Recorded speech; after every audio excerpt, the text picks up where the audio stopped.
Hi everyone, we are back in Hartlepool with Maddie Smith.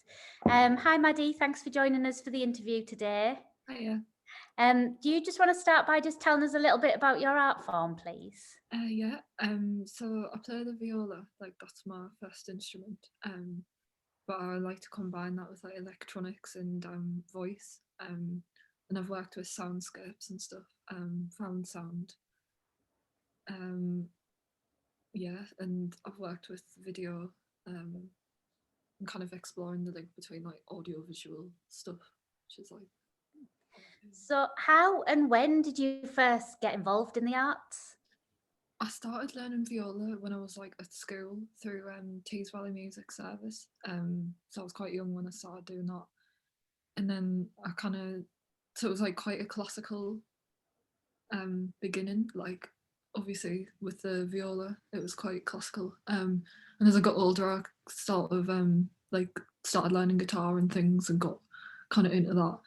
And like played in bands and stuff with my friends. And yeah, and I just kind of like started experimenting with different styles of music and stuff.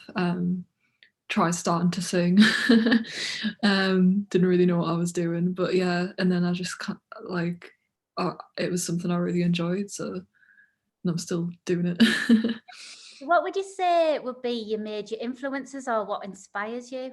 Yeah, suppose I've always been quite inspired by like the natural world, and things like that, and like other artists, especially female artists. Like probably my favorite band is like the Cocteau Twins and things like that.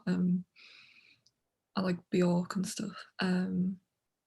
But yeah, and then just other people around me, like growing up working with like other people who practice different kinds of art and stuff was something that I always found quite inspiring.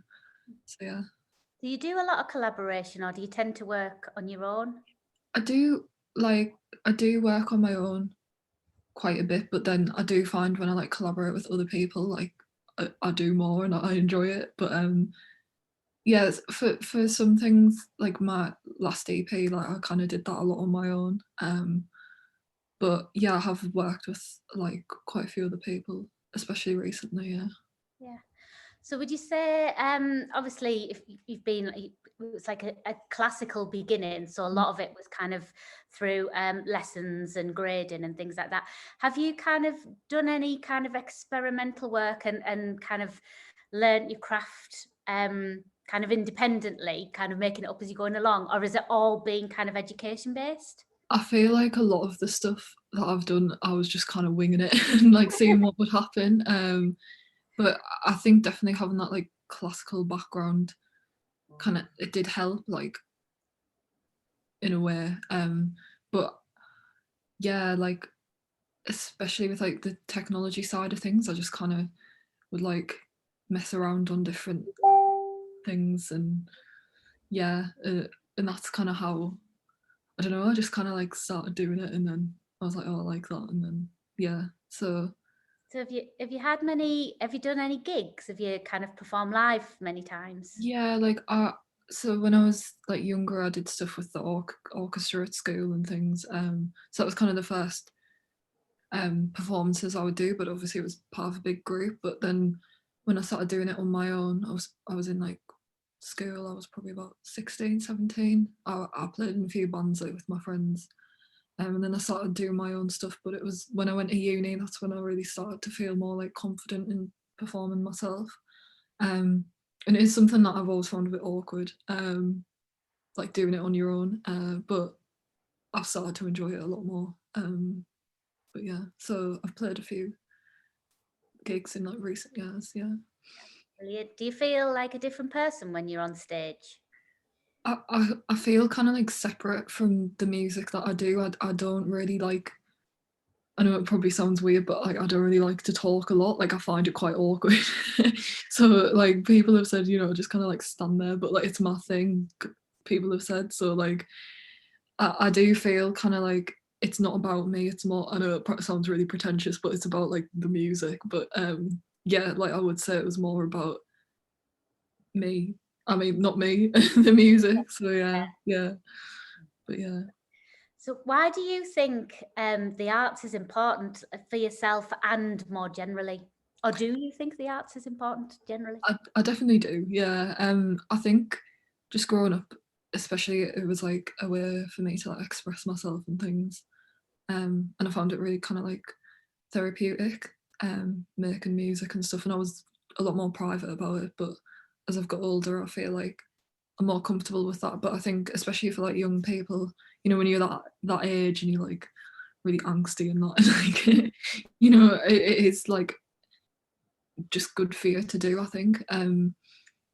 But yeah, and especially like culturally, the art is really important. I mean, if you think about this year, like in a way, we've missed out on so much that we probably took for granted within the arts, like festivals and theatre and all that. And I think now people are starting to realise like how important what that has been in the past, and obviously because of COVID, it's been affected. But yeah, I definitely think the arts are really important. Yeah, I've always thought that. Yeah, definitely.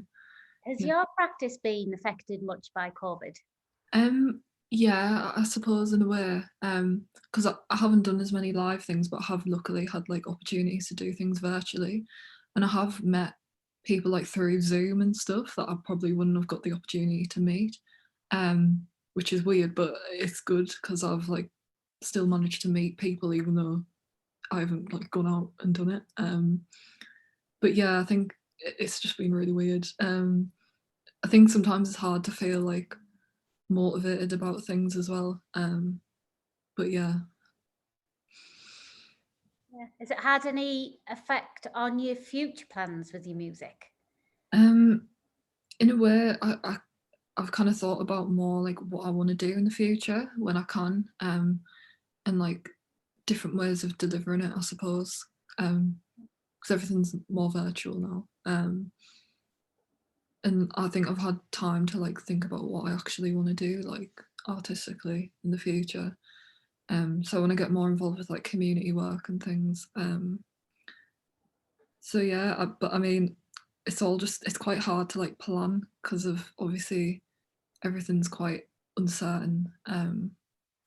Because I did want to start doing like festivals, like local festivals and stuff, but obviously I don't really know when that's gonna restart. I don't think anyone does. um, but yeah, I suppose like we had the Wintertide Festival online a lot, and that was obviously pretty like really successful. Um, so there is different ways of doing it. It's changed my like way of thinking we could do things. Yeah. Yeah, but it's just looking at the positives, isn't it? And then because you couldn't play physically at Wintertide, but we had live streaming, and actually you've been introduced to a whole new audience that you might not have come across in a particular venue that you were playing at. So, Yeah, and then you've also introduced yourself to Wintertide, and you've got those links for potential performances for next year. yeah, So definitely. Yeah, like in a way, it's brought up opportunities that I might not have had, which is good. Yeah. oh, well, it's been lovely talking to you. Thank you very much. Thank A you. little Thanks bit for of insight into your artistic practice and your background. Thank Thanks you. for sharing. Thank you.